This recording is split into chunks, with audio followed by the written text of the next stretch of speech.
Hello guys आउ मुई ठाने रांधु छे देखुन मुई फास्ट जीरा पकाउ छे।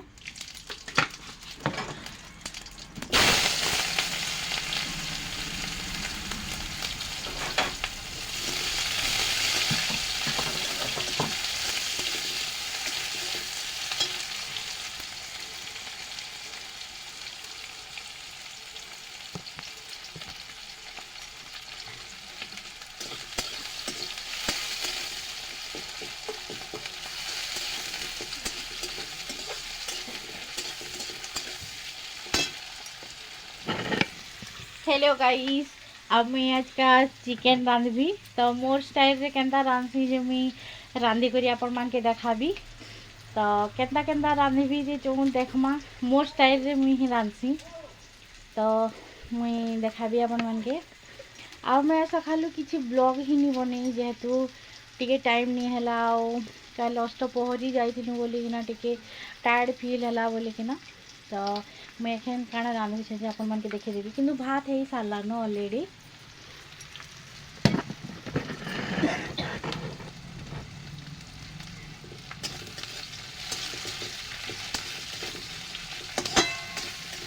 इला देखो मैं प्याज की बेसी नहीं भाजे प्याज की जेहेतु बेसी नहीं भाजे आम चिकेन पकाबी।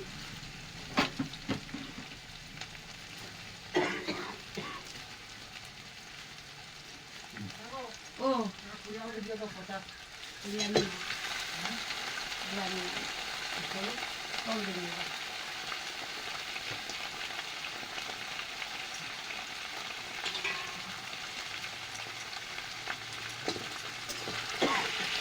मो प्याज एतकी ही भाजी हेसी आम तारपरे मांस के पकाली आ मांस टिके कषी हेबा एटा चिकेन है तो मैं कषु छे मांस कषी हेला बाद के हमर मछली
काटबो। जॉब कर भाई गाड़ी रोसी तो ये आसी बोली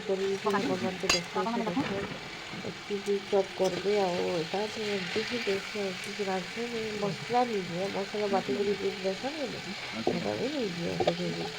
नहीं ଯେବେ ମାନେ ରାନ୍ଧି ଚାଲି ସେ ଜିନିଷ ରାନ୍ଧି ଆମର ଘର सबके पसंद है। ଆଉ ଆପଣମାନେ କହିବେ ଯେ ମୋ ଷ୍ଟାଇଲ୍ର ରନ୍ଧା କେନ୍ତା ଲାଗଲା କହିଲେ ଆଉ ଥରେ ବନେଇକିନା ଖାଇ ଦେଖିବେ ଚେଷ୍ଟା କରିବେ ବନେଇକି ଖାଇଦେବେ।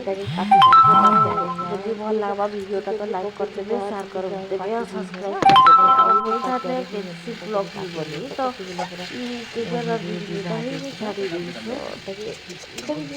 ତ ଆପଣମାନେ ଦେଖିବେ ଆଉ ଟୋଟାଲି ଭଲ୍ ଲାଗ୍ବା। ଥଣ୍ଡା ଥଣ୍ଡା ଲାଗୁଛୁ ଥଣ୍ଡା ଲାଭେ ନିଆଁ ବି ଝାଡ଼ ପଟେ ଭଲ ଲାଗୁଛି ଯେ ଆଉ କହିବେ କେତେ କଲେ କାଣା କରିବେ ଆଉ ଏଇଟା ଦେଖ ଚିକେନ୍ ଢାପି କରି ଭାଜି ଦେବି ତ ହେଇଯିବା। আমি ডাল বনি କରି ଟିକେ ଇଏ ରଖିଲି କି ଲାଷ୍ଟ କ୍ଲିପ୍ଟା ଇସି ଦେଇନି ପାରି କେତେରେ ହେଲା କାଣା ହେଲା ବୋଲିକରି ତ ଯେତିକି ଦେଖେଇଛ ଦେଖେଇ ଦେଇଛ। ଆଉ ଯଦି ଭଲ ଲାଗ୍ବା ମୋ ଚ୍ୟାନେଲ୍କେ ଲାଇକ୍ ତ କରିଦେବେ ସେୟାର ତ କରିଦେବେ ଆଉ ସବସ୍କ୍ରାଇବ୍ ତ କରିଦେବେ ଆଉ ଆପଣଙ୍କ ଫ୍ୟାମିଲି ମେମ୍ବରମାନଙ୍କୁ ଲାଗେ ସେୟାର କରିଦେବେ।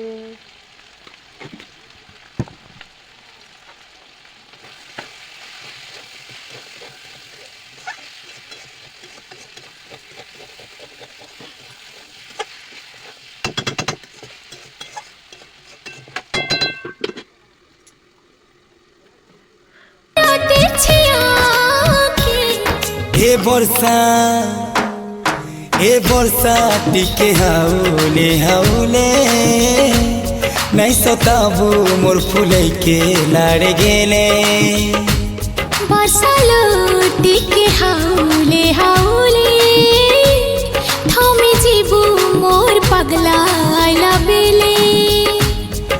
ए वर्षा टिके हाउले हाउले नहीं सताबू मोर फुलै के लाड़ गेले।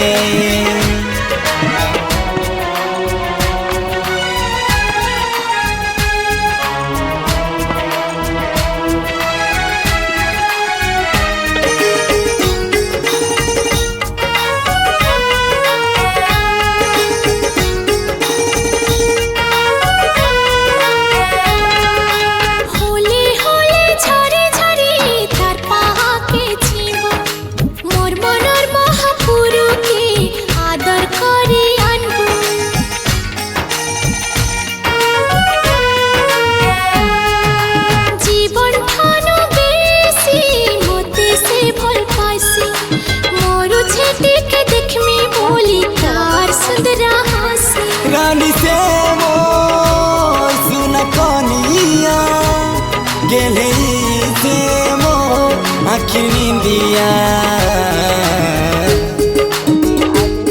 वर्षा टिके हाउले हाउले झूमी झूमी नाच जिमी से आएले। ए वर्षा टिके हाउले हाउले नहीं सताबू मोर फुलै के लाड़ गेले। वर्षा टिके हाउले हाउले थमी जीबू मोर पगला आइला बेले।